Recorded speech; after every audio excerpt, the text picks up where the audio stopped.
So we are back for another episode of Fertility Ain't Fair. I'm your host, Britt, and if you are new to the show, we welcome you. And if you are coming back, well, hey, how you doing? Glad to have you. Glad you made it back. I'm glad I made it back, okay? It's not promised. So on this episode, we are talking to one of my favorite people. She is like a little sister to me, professionally and personally. She is close to my heart, Miss Anissa, and she is a creative. She is a faith-based girl. She's a media professional, and she's just fun, loving, faith-building. She's wise beyond her years. I tell her this often, but she really is. She is someone who I would have looked up to. I feel like if I was the little in this situation, she is just wise and mature, and she has always been able to speak life and speak knowledge into people. So she is just a super special young lady. And I asked her to hop on the podcast to talk about being in her 20-somethings. She is on the back half of her 20-year-old journey. And so she is just doing amazing things to make sure that she is well and that she is doing self-care in the best ways possible for her. She has experience talking about grief, self-love, and resilience. And so I was like, I just need you to come on here and bless us with your mind.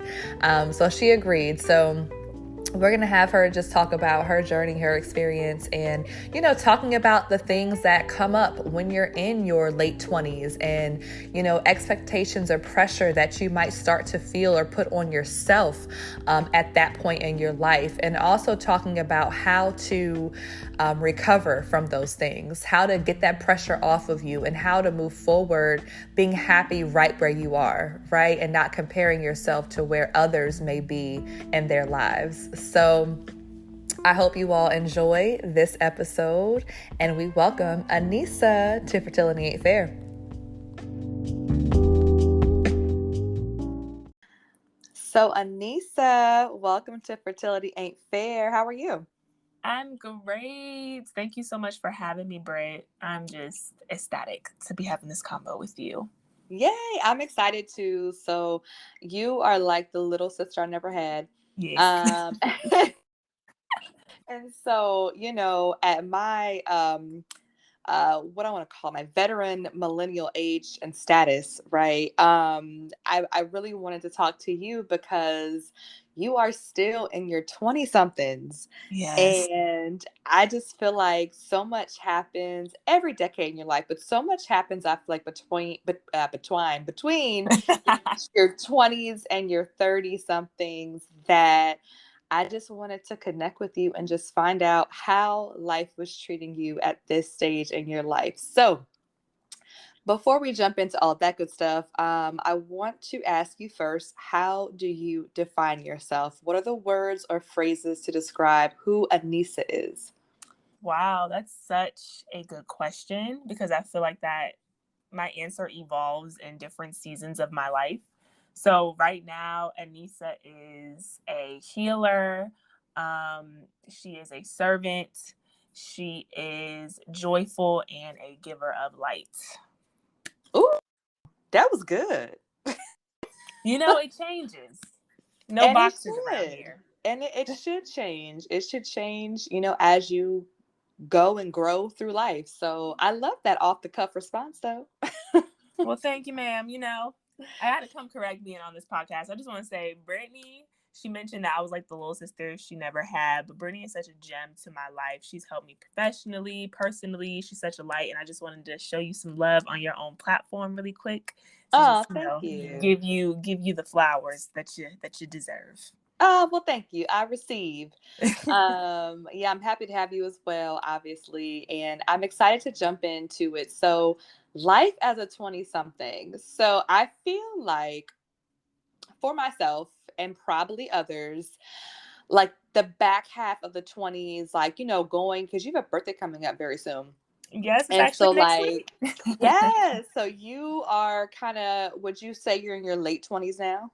I think so. I think after 25 Yes. is when you start hitting the lates. So yeah, I'll be 27 next week as to whenever this Yes. airs. So yeah, I'll be 27. Very exciting. Don't be discouraged.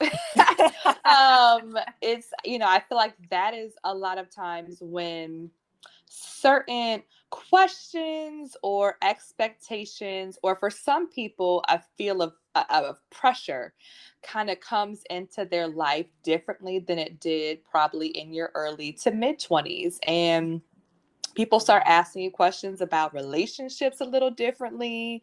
Maybe they're asking about family planning, etc. All things that on this show and in our community we say no to, Mm-hmm. because it's never your business at any age. Exactly. Um, but do Nats.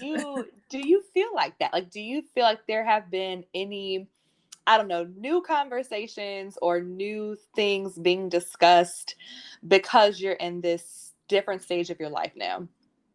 So honestly, I might be in a very unique situation because my family, whether that be my parents, my grandparents, my sister, my older sister, they don't ask me any questions in regards to what's next for me. Mm-hmm. They don't, bring up marriage. They don't bring up dating. They don't bring up any of those things. Um, One thing that I can say is that if any pressures came, it's the pressure that I put on myself from what I Mm-hmm. see other people doing, or from what I think that the accomplishment should be when you're Mm-hmm.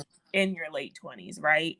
So I know that I'll have conversations with, I like to call her my bonus mom, Tanya, Mm-hmm. um, about marriage, and like, man, like it's looking real dry around here. And her response would be, well, take your time. Like, Mm-hmm.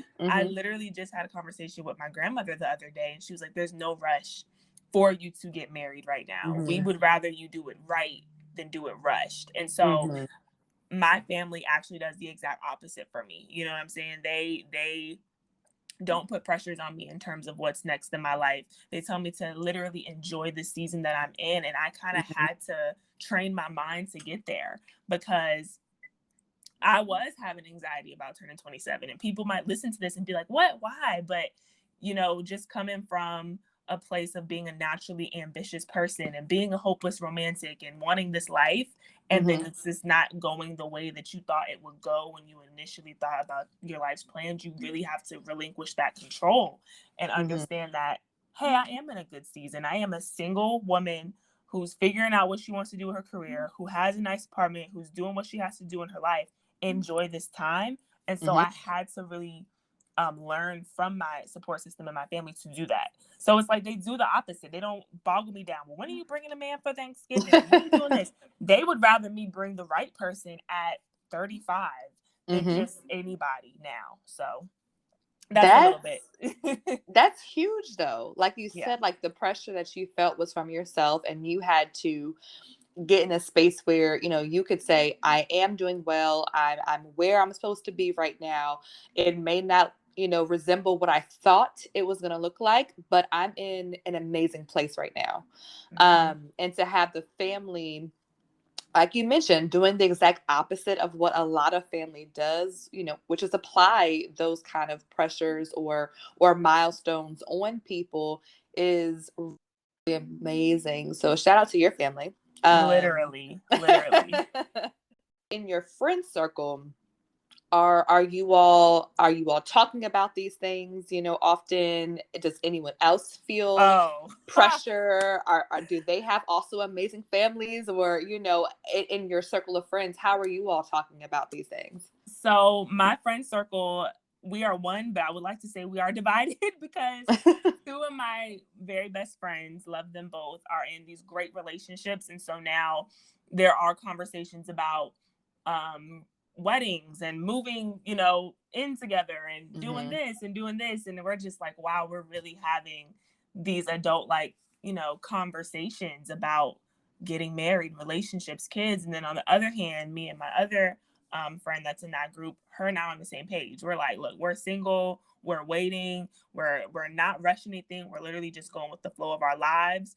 Mm-hmm. But it's even within my friend group, that pressure I was talking about earlier that I was putting on myself, I definitely did that just from comparing myself to my best friends. Like, Mm-hmm. not that I'm not happy for them that they're not about to Mm-hmm. go to the next phase of their lives, like proposals and things. It's just like, dang, like I'm about to have like friends that are probably going to be married within the next 2 or 3 years or so, and that's going to be a huge shift, for our Mm-hmm. friendships. Mm-hmm.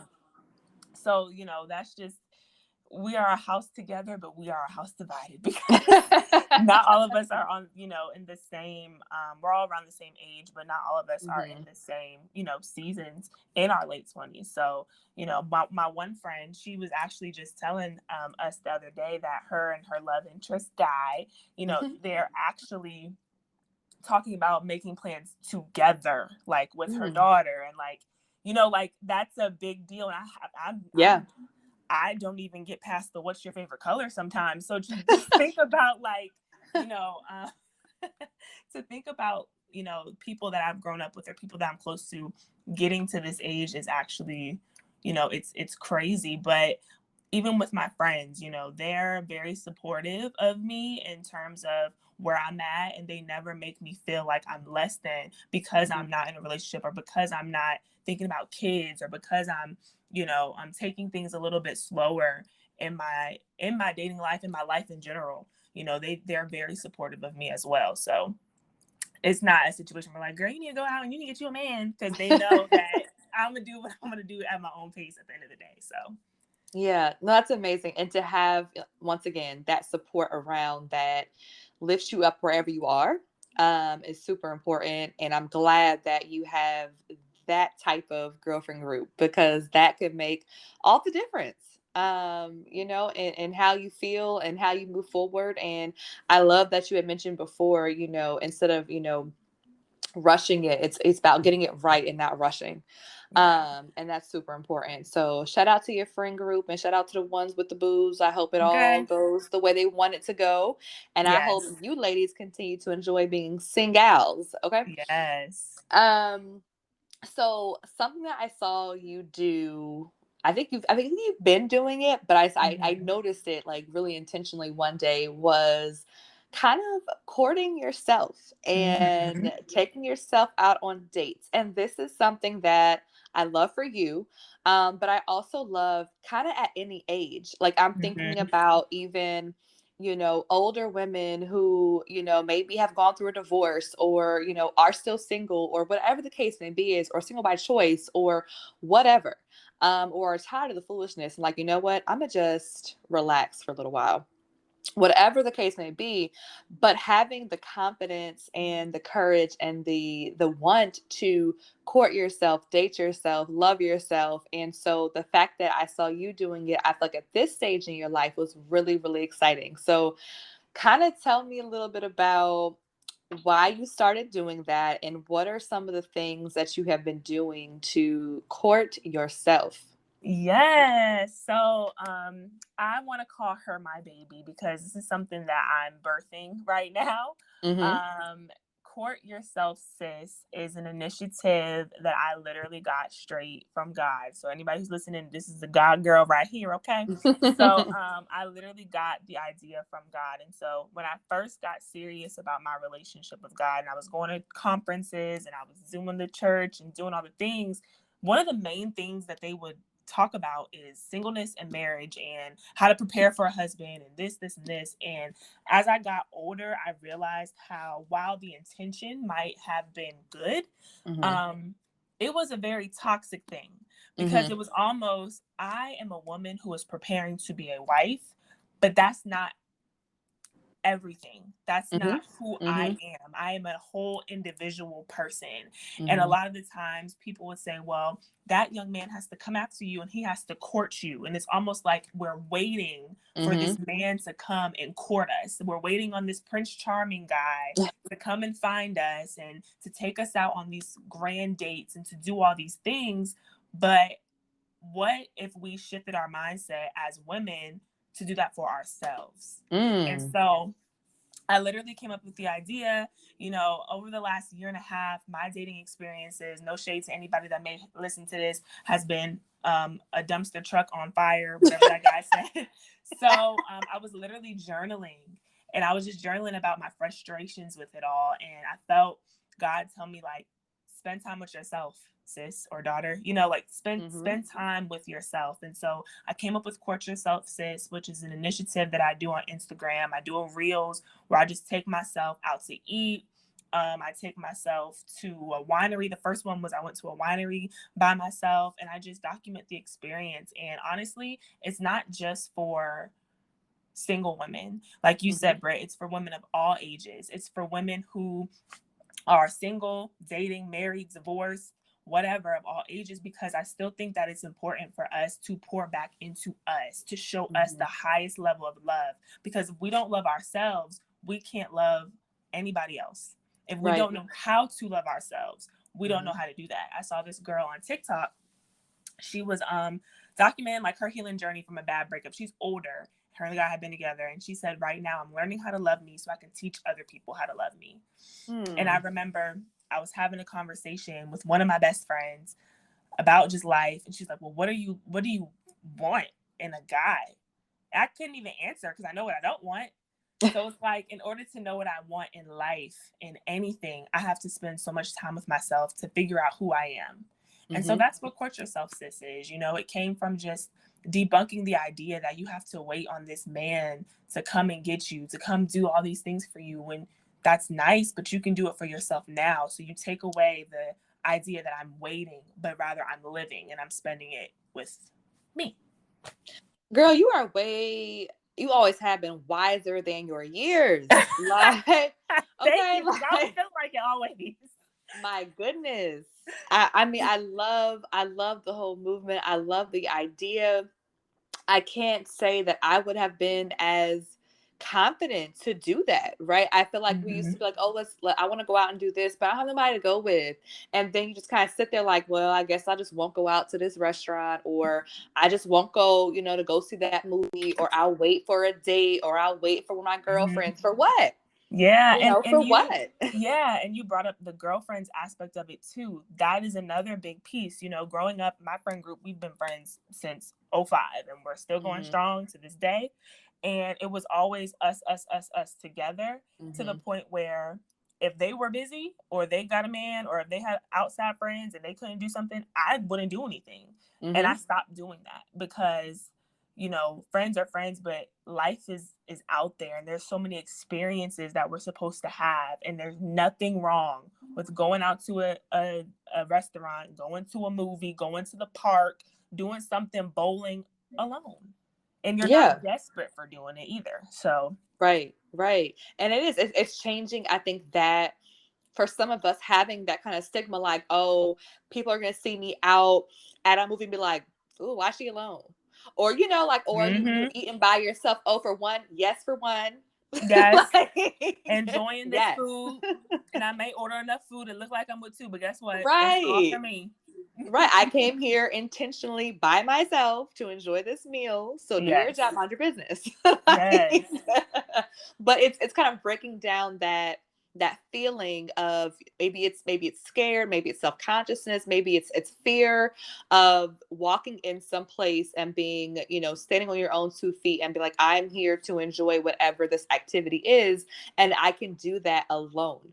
Yes. And, we do so many other things alone. I can go to Target alone all day long, right? Like, yes, that's all day, literally. But how come I feel some kind of hesitation to go, to a movie, or to go to, grab a drink by myself? Why do I feel different about, doing that activity, but I could run, to Lowe's, to Target, to wherever by myself with no problem? So, I feel like, maybe you've been taught that, or you have not been taught it's okay to do that. But I love that you have taken on this movement and this kind of mantra and this confidence to do it. So what has been one of your favorite one-on-one dates so far? I think the first one I ever did that I documented was when I went to James River Cellars. And it was just such a random, actually it wasn't even random. I think this is where Court Yourself Sis like originally like the idea was always there, but the movement on Instagram and like me actually putting it out there came to life. Because I got, I was in my feelings about a thing, and I said, you know what? I said, I'm not going to sit in the house today, but I'm going to get up and I'm going to move and I'm going to get dolled up. I'm going to get dressed up. And I went to the winery, and it was so nice. And people were looking at me a little crazy because I went by myself, but I am just the type of girl who loves aesthetic, and I love wine and I love those types of things. So when I went, it just felt, it was the first one. And I guess because I made the choice to get out of the house and do something for myself instead of staying in and basking in the disappointment, it felt really liberating. And so, I don't know, it just, spending time with myself, it allows me to take that pressure off that I mentioned earlier too. So yeah, absolutely. I mean, yeah. So we are all about normalizing conversations here on this show, and so we're just gonna start normalizing courting yourself, sis, because why not? Yes, because why not? Why not? I love it. I see that having so many kind of layers and legs to it. So I hope whatever you want to do with it, it happens, and it just inspires more, women to do the exact same thing at any point in their life. And as you mentioned, it's not just reserved for single. It can be that you're married and you need a day out with yourself, or you're going through something, day out, whatever it is, a day from the kids, whatever. You can have that space to do it and not feel any kind of way about doing it at all, except for joy, because that's the only thing that you should be feeling. Courting yourself all the rest of the year and the rest of life. Yes, I love it. So while we're kind of on the, I guess I'll call it self-care tip, what are some other things that you have done, because you mentioned this is one of the things that you've done to alleviate that self-pressure. So what are some of the other things that you use for self-care and self-recovery? To be honest, the first thing, and I dabbled into it last year when the pandemic first hit, was I started going to group therapy. Therapy is literally the traditional answer that everybody's going to say, but I never thought that it was for me at first. Self-recovery and trauma and things that you really have to work on run deep. And for me, I went to group just because of the way that I found out about the lady that did it. It was just so happened to be a group class, but it provided me a sense of community with a couple other women that were going through the same things that I had went through. And that didn't know me, so it wasn't like a thing. It's one thing when it's your friends and they know you, or when it's your family, but when it's complete strangers and you guys kind of share similar stories, it just kind of gives you a sense of peace and ease to kind of be vulnerable without any judgment. And so I did do group therapy, and I would recommend group therapy, personal therapy to anybody who's looking to enhance their self-care, because that's important. I also recently, very, very, very recently, actually, just started unplugging from social media for days at a time. I realized that is something that helped me to not subconsciously just want to be seen, just to be seen, not want to be in the know, not want to be in the now, but it kind of forced me to just have tunnel, one track mind vision on what's in front of me and be really present in what's going on around me and the people that are around me. Because I think that sometimes social media can be so consuming that you get lost, even if you don't mean to get lost. So just deleting the apps for a few days at a time just allows me to be present and to enjoy the little things in life that I may miss from being on my phone. Quality time with my friends, obviously. I know I just talked about courting myself, but I do like spending time with my friends, taking bubble baths, winding down, and just doing things that I feel like in the moment what my body needs. If I need to sleep, I'm asleep. If I need to get out and get some sunlight, I'm gonna get some sunlight. If I need to pick up and read my word, I'm gonna pick up and read a couple of scriptures. And I mentioned earlier that I'm a servant. I like to serve other people. So I did start serving at my home church again here in Richmond, finally found a home church, and just pouring into the past generation. And so those are just some of the things that I like to do. All in all, just listening to what my body and my spirit needs that day, because every day looks different. Yeah, no, it does. And I'm just so glad to hear all of these things kind of in your spiritual self-care toolbox. I think Mm-hmm. my hope is that every generation gets better and better with identifying trauma and grief and things like anxiety, and so that we're able to, fix them. Yeah. I really do feel like our generation, even though I'm kind of at the top of the almost the top of our generation right now age wise, but Mm-hmm. I feel like we have done, in general, a much better job than our parents did, than our Yeah. grandparents did, etc., in terms of identifying, acknowledging, and moving to a place of like healing, and getting professional help, and not Yeah. feeling like professional help is failure, or professional help is not what we do in this house, like all of those kind of stereotypes. Yeah. But I think it's Especially, important. yeah, like especially like within the church. And I spoke Mm-hmm. on a panel last year um, about this bridging the gap between your mental health and your faith. And I think that Mm-hmm. there was just this thing where you just got to pray the depression away, pray the anxiety away. Now, if my pastor, first lady, anybody listening to this, I still believe in prayer, okay? But Yeah. I believe that it's a holistic approach. And I think that we are very much humans with very much human emotions. Mm-hmm. And sometimes you need to talk to a professional. Mm-hmm. Sometimes there's things that are chemically wrong in your brain that you need to take medicine for, and that's okay. And I Mm-hmm. think that, you know, normalizing, I can be a person of my faith and believe what I believe, but I'm also going to go to therapy. And if I have Mm-hmm. to, I'm going to take this medicine if I have to, and it's Mm-hmm. fine. And so that's something I agree with you that we've done a good job with, like debunking a lot of the things that we were taught growing up, because it Yeah. hasn't been helpful to us at all. Yeah, completely. And I'm glad you brought that piece up, because it is important. I think, as you mentioned, talking about faith, and I talk about faith a lot in terms of life in general, but definitely faith in connection with fertility, and Yeah. journeys. Um, and for some people, especially as you mentioned, who are, extremely churched, it's hard for them to give you any help outside of prayer. And it's not saying that prayer is not important. And it's not saying that I'm holding anything over my religion. But it's the fact that, as you mentioned, things are medically, medical issues, right? I Mm-hmm. can't necessarily just only pray on certain things. I need to have prayer, as you mentioned, and therapy and Yep. possible medication. So, I've said on this show before, I believe in, faith and science. Yes, absolutely. Because you can't, because I believe that God gives, talents and skills and Yep. education and knowledge to those that can help. And so things are a combination. You can't tell me that there's not a combination when somebody prays over, being able to conceive, and it's happening, but it's also happening through the use of science. So, that's where I reside. I reside in the space of both worlds, because, as you mentioned, there are just things you can't always just tell someone, pray about it. And Exactly. it can't end there every single time. So Exactly. Because that's important.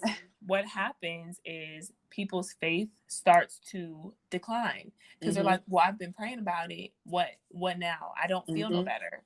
God must not Mhm. hear me. This has not happened for me yet. God must not hear me." And so it's like, pray and do the work that you feel led to do. Yep. Whether that being in, your fertility journey, whoever's listening, pray about it, but research this doctors that can help you, or, find out different treatments, join the support groups, or if you're dealing with depression, pray and ask God to give you a therapist that can help Mhm. you. Right. So it's like there's so many levels. And again, I'm glad Yeah. we're having this conversation because I think it'll knock down some boundaries that people have put up around it, because you'll heal in a way that you never thought you could when you take a holistic approach. Yeah, it's the 360 approach for me. Yeah. Okay. At Yeah. all times, for Yeah. everything. And I had to get through that myself a couple years ago, and even still I find myself making sure that I am, being true to that. But I had to kind of get over that, because I, I wasn't ever not told therapy wasn't important, but it also, it kind of, I think, fell by the wayside. There was a difference of opinion, I believe, in my household years ago on therapy. And so it was never, necessarily shunned per se. But it also, I don't feel like, felt like for me a viable option until, I was going into my 30s. And so, I needed to tell myself it's okay, Brittany. It's okay to go to therapy, seek specialists, ask more questions, renew your faith journey. It's okay to get this medicine for anxiety. It's okay to, do all those things. And so I had to allow myself the permission to be okay with doing anything that I could do to make myself well again, and continue to do that, because it's not a one-time thing, as we all know, right? It continues to evolve, and with every challenge and every success, you evolve. As you mentioned earlier, you're always changing and molding, and so it may not be the exact same protocol I had the first time, but I have to now find different ways to keep myself well, because there are different things at play that weren't in play 3-4 years ago. So now what's my new wellness journey look like? I'm going to incorporate now acupuncture, and I'm adding meditation, or I'm going to renew journaling, whatever it is, but it's always changing your wellness plan. Yes, because healing and self-discovery is not an overnight sensation. No. And I'm going to just leave that there. It's also not a one-hit wonder, because baby, you're gonna have more more things to sing about. Trust. So I know you have spoken on different platforms about grief as well, and that being a part of your journey and also a part of your healing. And as that continues to be, once again, like I said, it's never just gone. It's always there. Talk to me a little bit about how grief has changed your life, and how you have used that emotion and that pain, I guess, to kind of find some discovery in your life. Yeah. So for those who are listening who don't know me, I'll just say, this year will be 10 years. I lost my mom when I was 17 to cancer. And then fast forward to 2 years ago, I lost her twin sister, who I was really, really close to. And so life hit early, as a, in an early age. And so I actually spoke about this when I did a virtual conference, that it wasn't until recently that I realized my whole life I wasn't grieving well. And I was kind of, back to what we were saying, the faith aspect of things. So when my mom first passed, I was a teenager. I was going into my senior year, kind of, didn't know how to deal with those emotions really. I know I was sad, but I really didn't know how to deal with the emotions the way that I should have. And life just kept moving. I went to college, dad got remarried, all those things. And so, while I thought it was getting easier, I kind of was just pushing it under, because that pain was reflecting in other areas of my life. And so then fast forward, when my aunt passed away, I want to say I was 24. And at that point, I was at a much more mature place in my faith. I'm a little older, I've done work and graduated from school. But when she passed away, I wasn't taking it well. And it was because I realized I never grieved properly anything ever in life. And so with that, I had to really sit with myself. I had to accept the feeling. And it kind of goes back to that church thing where it's like, well, if I grieve, that means that I'm not believing what I say, with God being the ultimate healer, and this, and things I'm learning and singing about in church. That means I don't believe it if I grieve. But that was a lie that I had to, come to terms with, because God is all these things for me, but we're also human. And the reason why he's all these things for me is because I go through pain. Yeah. And so I had to acknowledge my pain. I had to acknowledge the fact that I was upset with God. I was upset with life. I was upset, that I didn't understand why this was happening. And I had to really be honest with myself and sit with myself and be vulnerable with my feelings. And I had to understand that that was step one. And then, I also had to come to terms with the fact that a part of grief is realizing that you may not 100% get over it ever, and that's okay. Mm-hmm. Because losing your mom at 17 is, you know, it's Mm-hmm. very that's hard. And Mm-hmm. even with my aunt, you know, that was traumatic. So because it's like, dang, they're both gone, twins gone, like, you know. Mm-hmm. So it was just one of those things where I had to acknowledge the fact that I was in pain in the first place. Mm-hmm. And so after I acknowledged it, I began to kind of accept the fact that they were gone. And then I had to realize that I don't know everything. I don't understand everything about death. I don't understand why people go. I don't understand, you know, why people get sick. And Mm-hmm. that's something that I had to come to terms with too. And it was a lot of blind faith. It was a lot of trusting God. It was a lot of trusting what I was feeling. It was a lot of grace, because sometimes, I think last year on their birthday, and their birthday is 4 days after mine. And so last year on their birthday was like the first year that I cried in so long, because they both weren't here. And so it's like understanding that grief is a cycle that you're going to go through, and it's possible to heal on one level, but then on the next level, you know, you may be sad, or on the, you know, this next season, you may not cry this year, but the next year you might cry. You may hear a song that reminds you of the person that you lost. And that's okay. And it's okay to ask questions. It's okay to be frustrated. It's okay. Like you were saying, it's okay. I had to tell myself it's okay. And so my grief journey has been beautiful, because it allowed me to really sit with myself, understand my emotions, understand how I handle things. It allowed me to analyze my other relationships, you know, and how the pain that I went through with my mom, how that trickled into my other relationships. And so it gets really, really deep. But where I'm at right now in my grief journey is handling myself with grace still. I don't know how to be honest, I don't know how I'm going to be in November on my mom's 10 year. I don't know how I'm going to react. My aunt's passing is still very fresh to me, 2 years. I'm with her daughter, my little cousin, all the time. So it's like, you know, being around her, and she was much younger when she lost my aunt. And so, you know, I'm handling myself with grace. I know that I'm going to be okay. And I know that everything I do is driven by making them proud, but I'm handling myself with grace. So it's like, if anybody's listening who has been having a hard time grieving a situation, a person, a friend, or whatever, handle yourself with grace, because stuff that we go through isn't normal. So you're not conditioned to just handle it like Superwoman or Superman, because you're not always that. It's okay. And so that's where I'm at, you know, right now with that. And it's a beautiful journey, because it's teaching me so much about myself. You are just I hope I didn't ramble. No, not at all. You are, and you always have been, extremely resilient. And I had posted the other day, because I was doing a meditation about resilience, and it had said, you know, it's about turning our hardships into our greatest resources.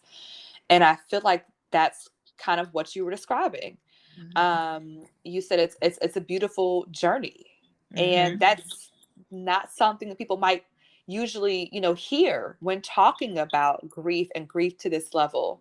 But you've been able to, over time, not get over it, because that is not what grief is about. You know, and we had an episode on grief a little while ago, so if you haven't heard it, please check it out, with Kristen Crockett. And we talked about how, you know, people's mindset of, oh, get over it, even from childhood, that can manifest as an adult into larger situations, and that, as we know, is not healthy.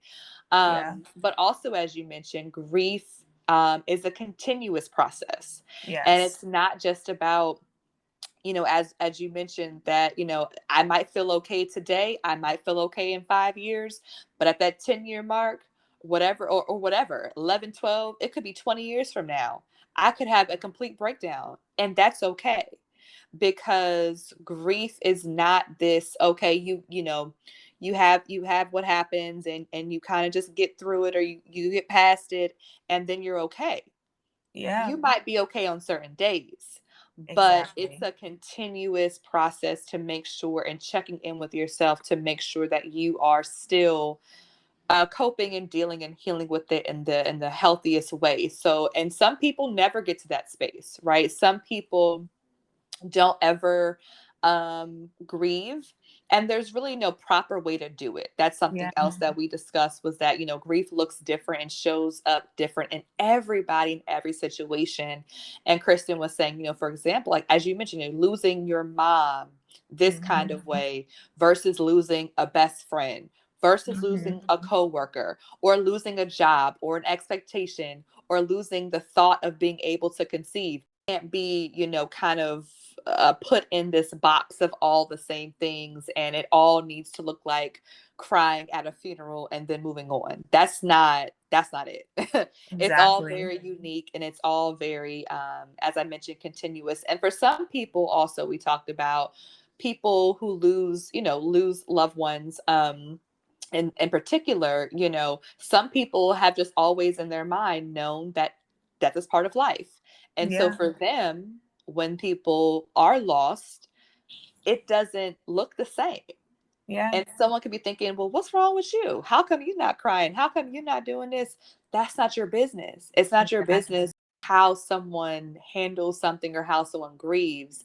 If there's Yep. genuine concern, talk to them, because maybe they're Exactly. not handling it in a healthy way, not a right way, but a healthy way.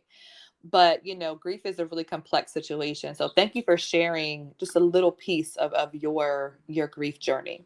Yes, of course. It's beautiful, but I don't want nobody to think I'm perfect out there because I still have my moments. But Of course. it's Yeah. back to just the whole thing of what we were saying. It's not an overnight sensation. It's a process, and I'm just gonna choose to learn all the things that I need to in this process. So, Well, we have covered quite just now. And so what leaving advice do you have for the 20 somethings and anybody else who is maybe possibly in one of these stages that you have talked about today in their life?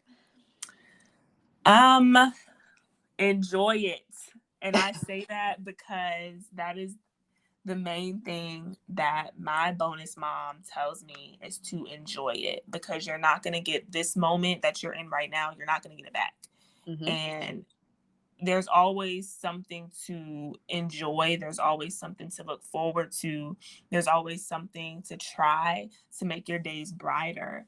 And so wherever you're at, whether you're going through grief, whether you're like me, a single girl trying to just make it in life, whether you're, coming up on 25, 26, 27, 28, or you're in your last year, your 20s, and you're trying to figure out what the heck is next, just enjoy the moment and try to shift your perspective from what the heck to what the hey, let's go out and do something fun. Let's shift your moment. I mean, shift the perspective of the moments that you're in, because we're not going to get this back. And so I just wanted to, encourage everybody to enjoy where you're at, live life to the fullest. If you're a cis, court yourself, have some fun. Don't be afraid to go out and enjoy life alone. You're not waiting on Prince Charming. You're living life, and hopefully Prince Charming is good enough to catch up with you. And if you're going through grief right now, grace yourself. I always say grace is the big G, and grief is the lowercase g, because it requires a lot of grace to go through a grieving situation. And if you are feeling really down, or if you just need to pick me up, go watch Steve's message to us all from Blue's Clues, because that was healing for me. No, really, I want to save that somewhere, so I just have it like randomly, like, Steve from Blue's Clues, we appreciate you. Thank you for talking Right. to us. Yes, literally. It was the closure that we needed. Now we can It move was on. what we needed. Everyone needs closure for things, and he gave us what we needed. So thank you, Steve. Exactly. So, if people want to connect with you on web and social, how can they find you?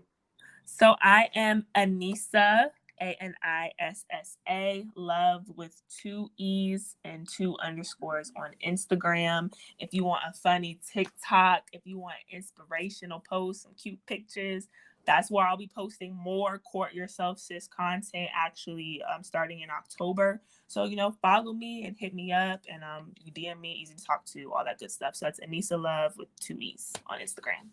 Love it. Well, I just thank you. I love you. You know that I'm Yes, I love you too, girl. I'm just always in awe of the knowledge that you speak on to others.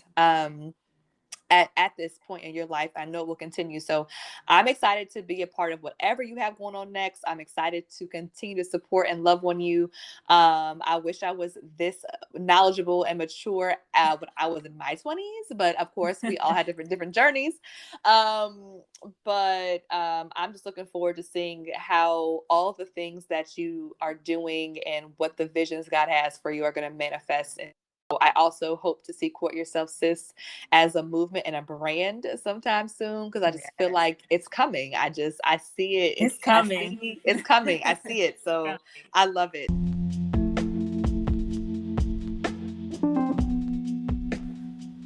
So didn't I tell y'all she was a gem? Like, she's phenomenal. Like, I tell her, and I said it in the episode, I wish I was as wise as you are now when I was in my 20-somethings. But like I said, we all have different journeys. And so I'm just glad that ours crossed paths and that I am able to experience her and grow with her and be in her presence, because she is just super, super amazing. So make sure you check her out. Follow her on social media at Anissa Love with 2 E's and 2 underscores. Check out what she's doing with her Court Yourself Sis initiative and movement. I do see big things for that. Take time with yourself, date yourself, sis, court yourself, sis, love yourself, sis, do all those things. And also, as she mentioned, continue to give yourself grace. There were a lot of good nuggets in there, so I hope you took notes. If not, go back, play it back, play it for somebody else, give it to somebody else, share with somebody else. So we're all about connecting our community and doing what is best for each of us wherever we are. So I hope you enjoyed her. Until next time, you already know where to find us at. We are at Fertility Ain't Fair on IG and Facebook. And of course, check out our website, fertilityaintfair.com. We have all our past podcast episodes, information on our mission. And of course, we have merchandise. If you have not checked out our merch section, go and do it. We have some cool things, some buttons, a new sticker on there, and more things coming soon. So check us out, like, follow, share, and I am your forever friend in fertility. And until we talk again, stay hopeful.